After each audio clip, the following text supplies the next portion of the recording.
નર્મદા જિલ્લાના રાજપીપળા ખાતે કૌશલ્ય વિકાસ તાલીમ કાર્યક્રમ અંતર્ગત યુવાનોને રોજગારી પ્રાપ્ત થાય, સ્વનિર્ભર બને અને આશ્રય સાથે કાર્યક્રમનું આયોજન કરવામાં આવ્યું. હું GETCO additional chief engineer Bharuch zone છું.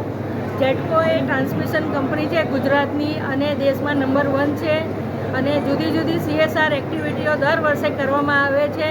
તો તે હેલ્થ કેર, પબ્લિક એજ્યુકેશન, રોજગારલક્ષી એ ઉપરાંત અલગ અલગ વિભાગમાં પણ આપણે CSRમાં ફંડિંગ કરવાનું હોય છે. જેટકોએ 2021ની અંદર CSRની પોલિસી બહાલ કરી હતી અને ત્યાર પછી 24-25માં 29 પ્રોજેક્ટ કરવામાં આવ્યા હતા જુદા જુદા CSRના આખા ગુજરાતમાં.